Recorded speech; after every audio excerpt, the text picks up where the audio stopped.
사람이 세상을 살면서 실망하는 것, 희망이 없다 생각하고 절망하고 실망하는 원인이 두 가지라 그래요.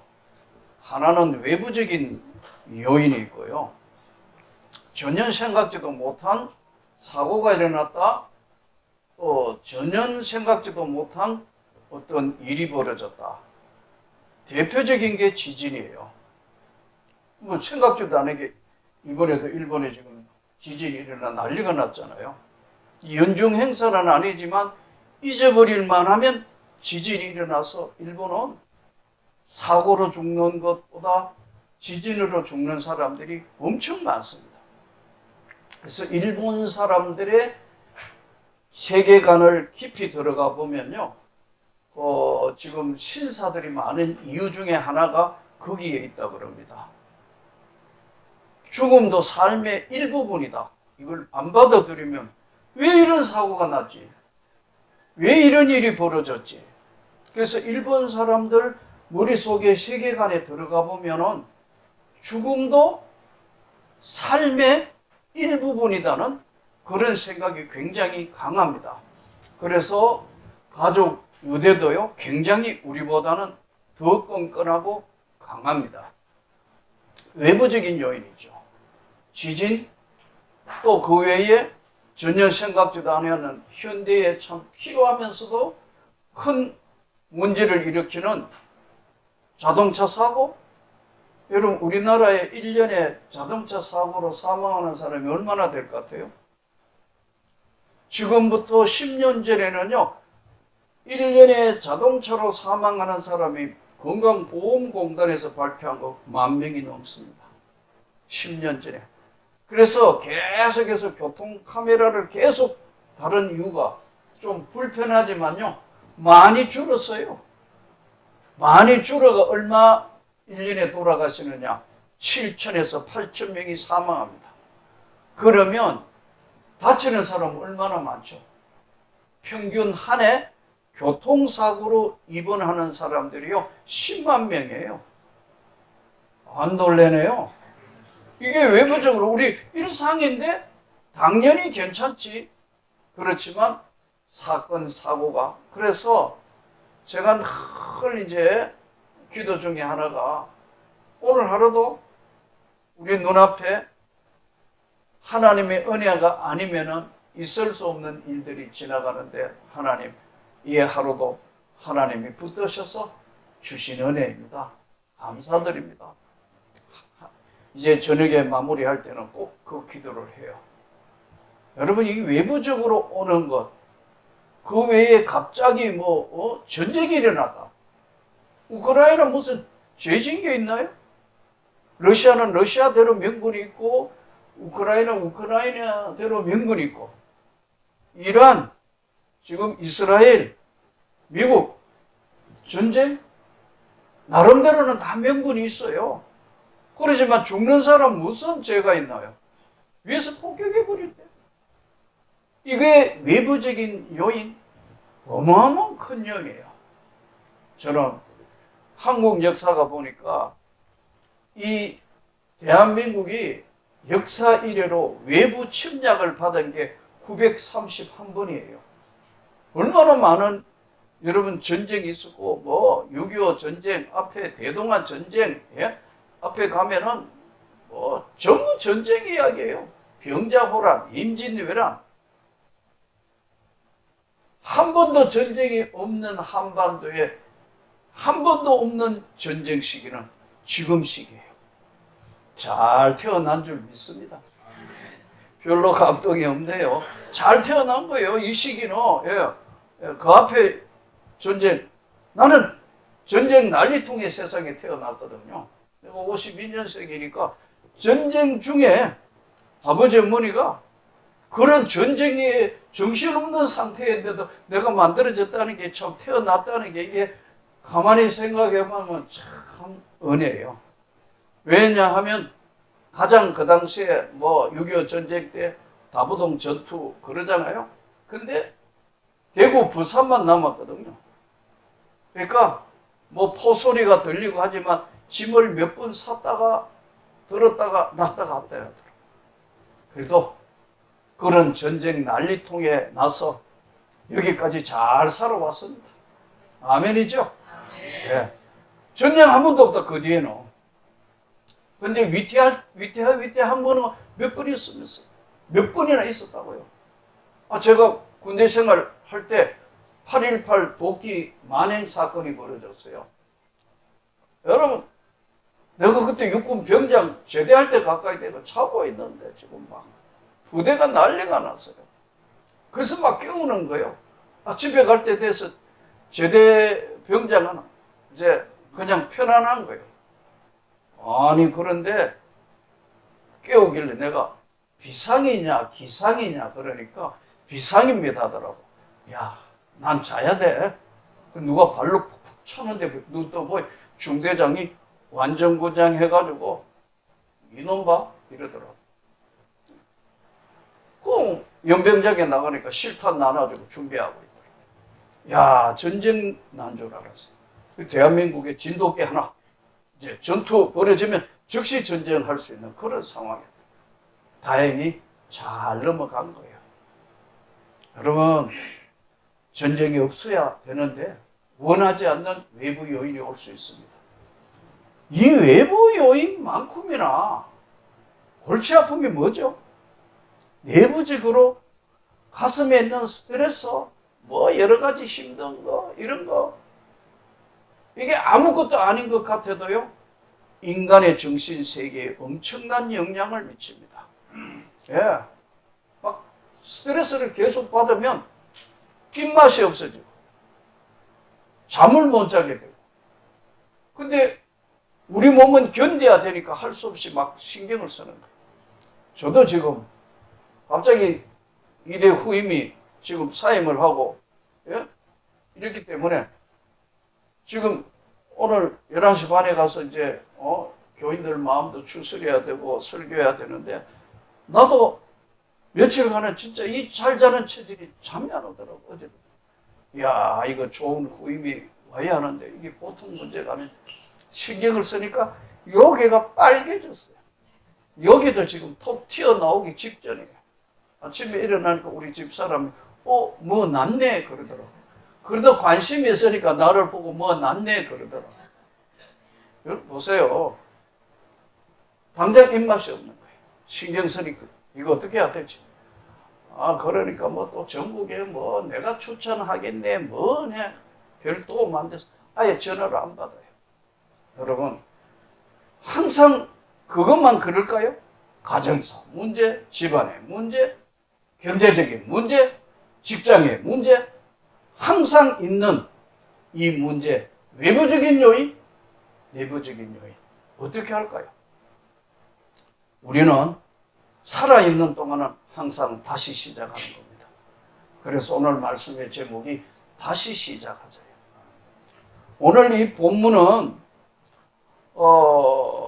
12 제자들이 사실 예수님에 대해서 큰 기대를 했습니다.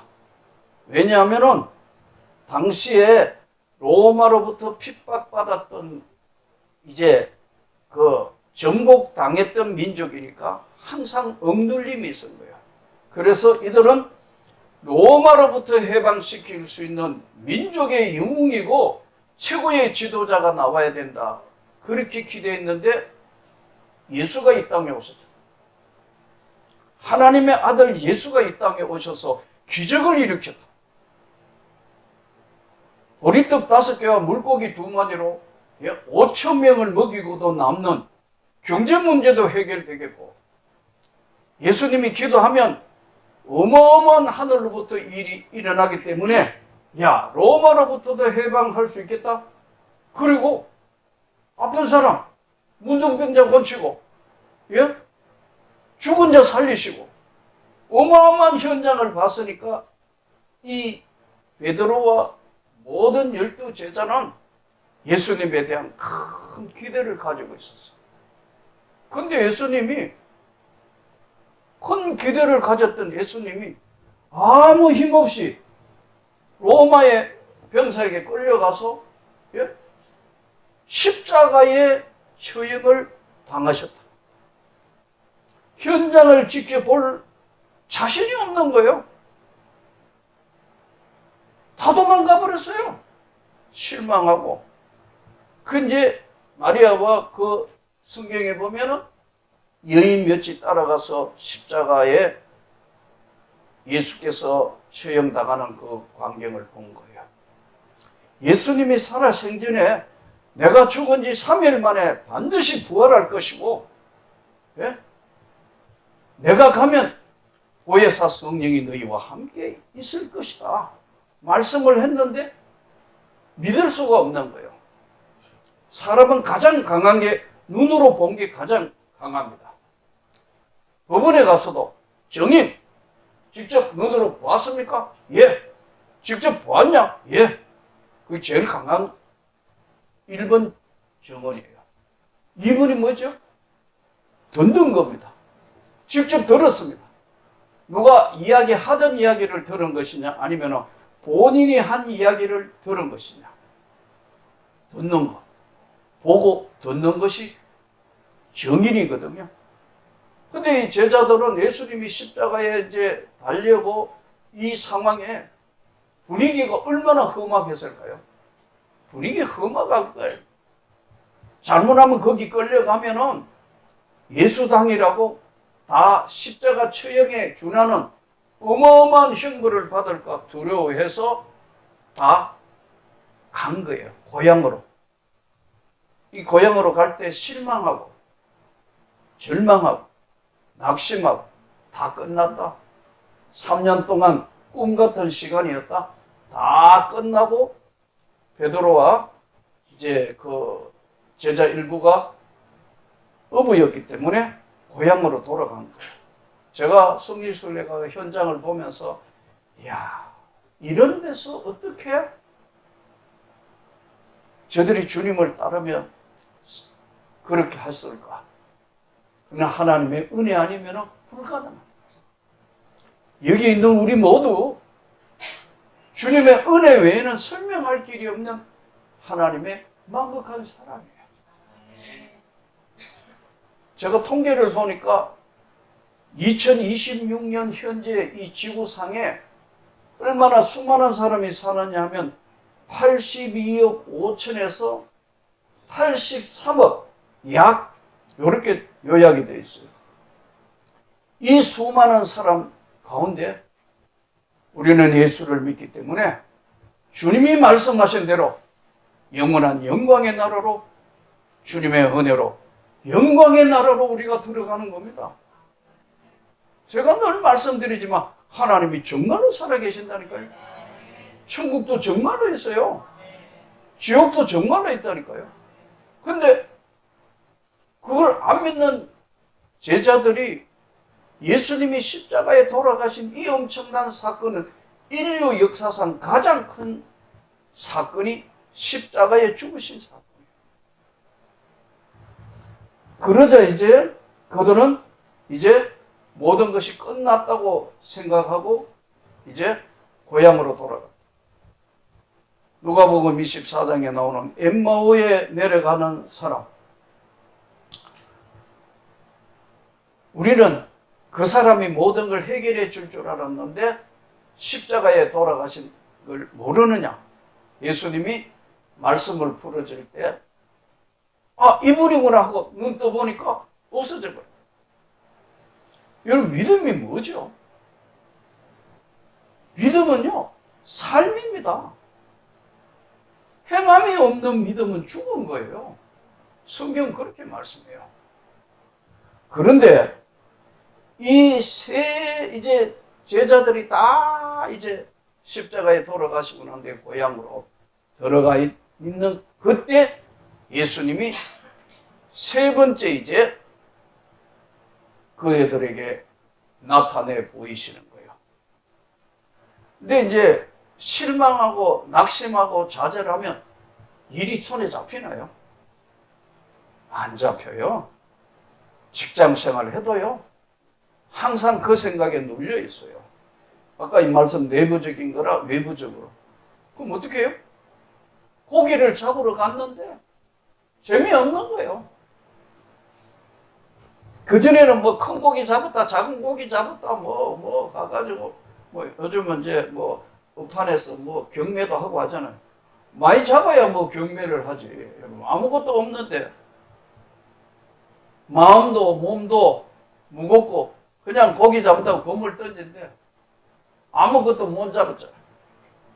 근데, 소리가 들리기를, 베드로야, 그물을 배 깊은 데로 가서 그물을 배 오른편으로 던져라. 그러죠. 밤이 맞도록 그물을 내려 고기를 잡았지만 시름도 많고 마음의 아픔도 있고요. 던졌는데 한 마리도 못 잡았습니다. 이것도 기적인 것 같아요. 여러분 고기 잡았는데 그물을 밤이 맞도록 내린데 한 마리도 못 잡았다고 고백하잖아요. 그물을 배 오른편으로 던져라. 베드로가 뭐라고 그러죠? 말씀에 의지하여 그리하겠습니다. 그래 그물을 던졌더니 밤새도록 한 마리도 못 잡았던 고기를 153마리, 오늘 성경에 153마리 큰 고기, 작은 거는 이제 빼고 큰 고기 153마리니까 배가 크지 않으니까 옛날 배가 이제 주변에 있는 사람들 다 와서 이제 고기를 잡아 내려놓고 난 뒤에 예수님이 진짜 부활하셨구나. 이때 예수님이 오늘 본문에 보면 생선도 떼어주시고 자상하게 하시는데 베드로가 뭐라고 고백하느냐 하면 나는 죄인이니까 나한테 가까이 오지 마십시오. 나는 죄인인데 나 같은 거하고 상대하지 마십시오. 그러자 예수님이 지금 이제 말씀을 던지는 겁니다. 요한의 아들 시몬아, 내가 나를 이 사람들보다 더 사랑하느냐? 여기는 비교급을 사용했어요. 여기 수많은 사람들이 있는데 이 사람들보다 나를 더 사랑하느냐? 이렇게 물으십니다. 또 두 번째 이르시되 내가 주님을 사랑하는 줄 주께서 하시나이다. 내 어린 양을 먹이라.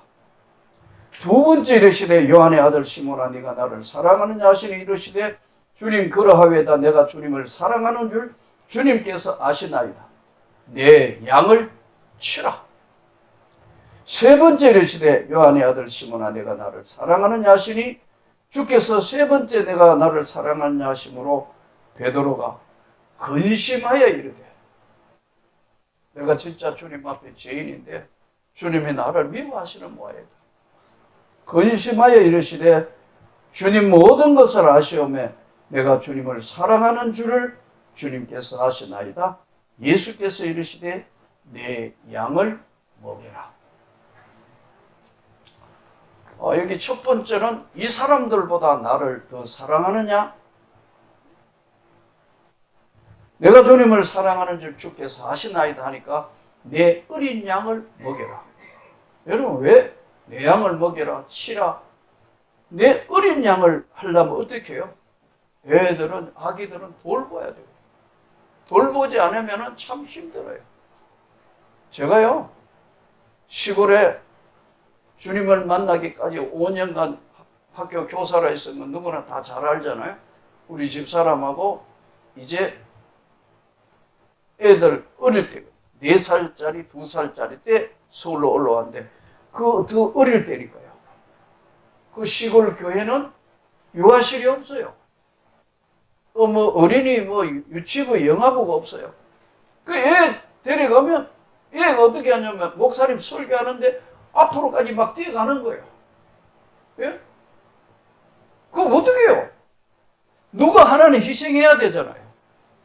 그래 이제 가위바위보, 우리 저 사람은 가위바위보가 이기는 사람은 예배 드리고 지는 사람은 바깥에서 이제 듣는 거예요.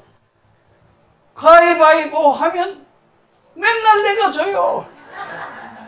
나는 내가 애기 단거리 밖에서 지금 간간히 들려요. 또 그 마이크나 앰프도 요즘처럼 TV도 없잖아요. 그러면 응? 덜쳐 얻고, 예, 하나는 목에 덜쳐 얻고 이거 하면서 마당을 왔다 갔다 하면 하나님 아시죠? 내 마음을 아시잖아요. 예배 못 드리는 거 주님이 아시잖아요. 그때 주님이 나에게 주신 거, 너 어린 것 되고 데리고 이 자리에 온 것만 해도 내가 너를 사랑한다. 그래서 가위바위보 저도 그래 주님이 사랑하신다 하니까. 근데 이게 또 그래도 또 뭐 중요한 말씀하면 또 들으라고 조금 거기서 손 놓는 순간에 막 강대상 앞으로 손살같이 달려가니까 성도들 다 보이 창피스럽기도 하고 막 성도들이 또 뭐 이해를 하니까 안아가지고 했는데 막 이러고 그러니까 또 데려 나왔다가 야, 그 긴 세월 인내하는 내 모습을 보시고 주님의 은혜를 주신 겁니다, 여러분. 네가 나를 사랑하느냐? 내 어린 양을 먹여라. 네가 나를 사랑하느냐? 내가 주님을 사랑하는 줄 주님이 아시나이다. 내 양을 치라. 양을 치려면 어떻게 해야 되죠? 닦고, 예? 그냥 먹이는 거는 먹이면 안 되잖아요. 치려면 씻고 닦고 안고 병 나면 병원에 데려가야 돼. 내 양을 치라. 내 양을 먹이라.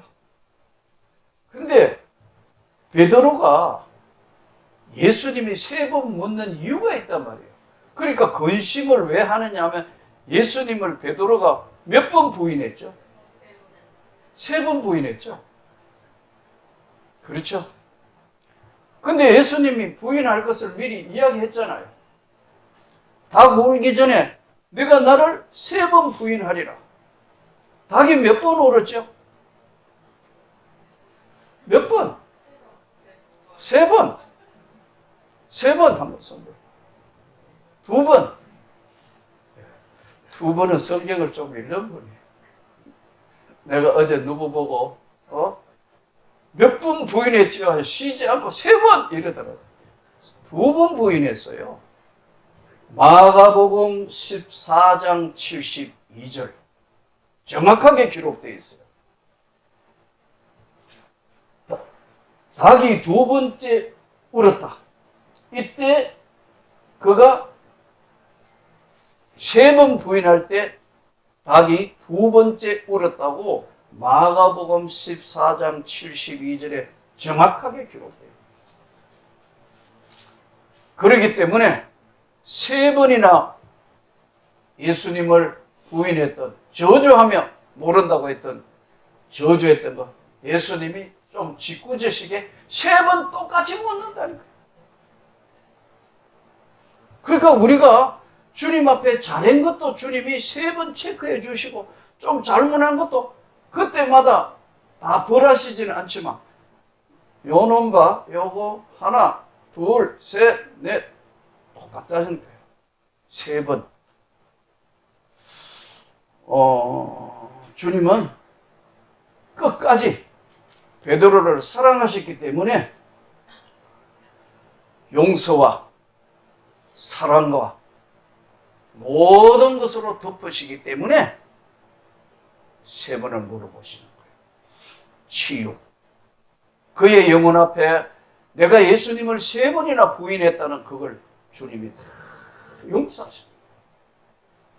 그래서 그걸 너가 3번 나 부인했지 이렇게 묻지 않으시고 사랑하느냐? 사랑하느냐? 사랑하느냐?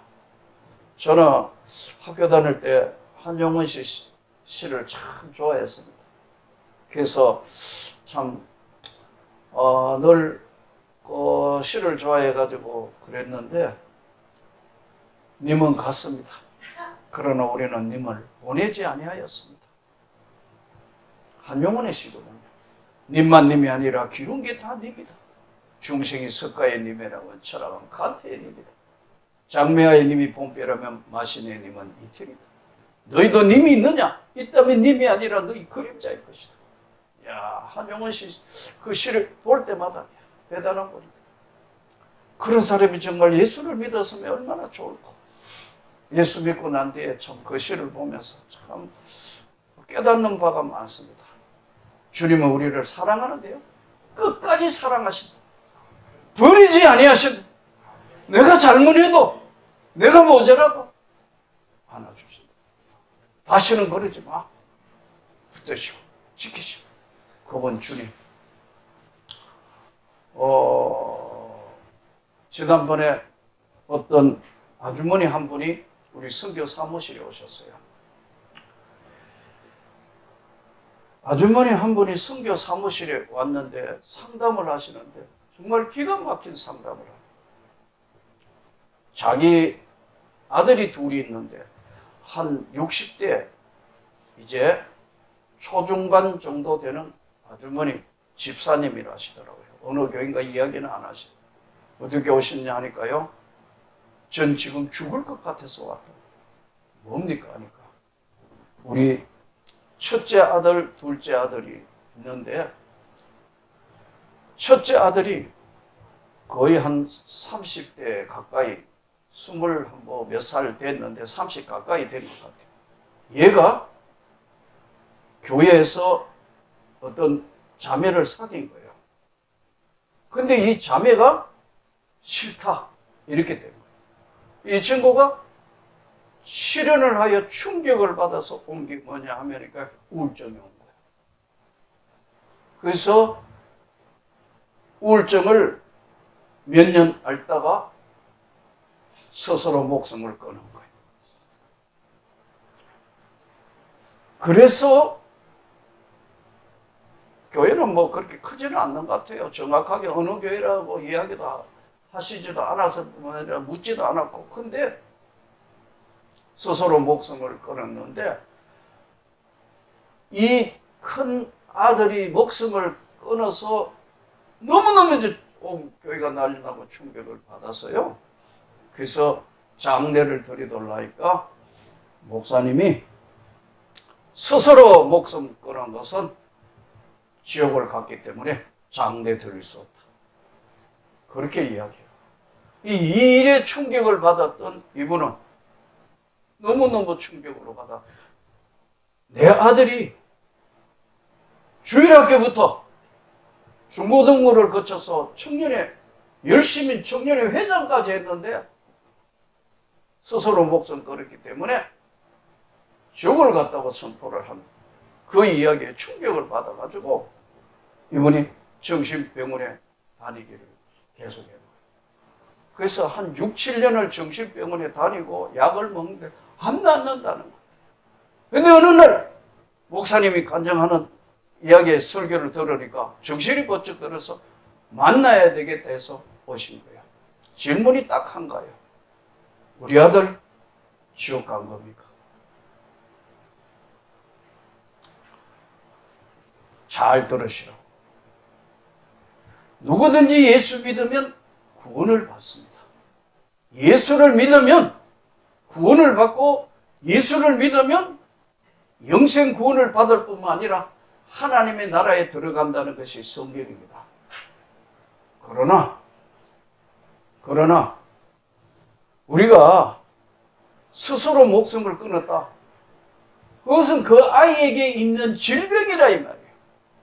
우울증도 질병이고, 여러분 예수 잘 믿다가 치매 걸리면 천국 못 가는 거예요? 그게 무슨 회개한 논리냐? 천국을 가고 못 가고는 주님이 결정하시는 거다. 하나님이 결정하시는 거지. 인간이 목사가 천국 갔다 지옥 갔다? 난 그건 아니라고 생각합니다. 아들이 진짜 예수를 믿었다면 심각한 우울증으로 밖에도 안 나가고 막 고통하고 스스로 목숨을 끊었다. 그가 예수를 믿었다면 난 구원을 받은 걸 믿습니다. 그러나 우리가 인간의 한 생명을 두고 천국을 갔다 지옥을 갔다 함부로 이야기할 문제는 아닙니다. 십자가에 달린 강도도 아무것도 한 것 없는데 주여 당신 나라에 갈 때 나를 생각해 주십시오 해서 주님이 그를 구원하시는데 그건 아니에요. 너무너무 오시는 거예요. 난 성경대로 이야기를 한 것뿐이에요. 누구든지 예수 믿으면 영생 구원을 받는데, 병이 걸렸는데, 질병으로 인해서 치매 걸렸는데 못 알아보는데, 예? 평생을 목회한 목사님들 중에도요, 치매 걸리면 예수님이 누군지 모르고 장로님이 누군지 모르는 사람이 있어요. 그럼 이게 저걸 같다는 건가? 아니에요. 성경을 다시 보세요. 누구든지 예수 믿으면, 안 믿는 가족들 여기 아직도 많잖아요. 예? 안 믿는 가족들 많아요. 우리 가족이 교회 안 나오기 때문에 지옥을 갔다? 함부로 이야기한다? 아니에요. 성경은 분명히 말씀하시기를 예수 믿으면 구원을 받는데, 예수 바깥에 있는 사람들 마지막 가는 날 그 시간까지 영접할 수 있어요. 끝까지 포기하지 않은 이유가 바로 그거란 말이에요. 성경에요, 위대한 성경 기준이 뭐냐면 요한복음 14장 13절로 14절. 내가 늘 제자 훈련을 하거나 뭐 할 때마다 늘 이야기하는데 14대 14 요한복음 14장 13절 14절.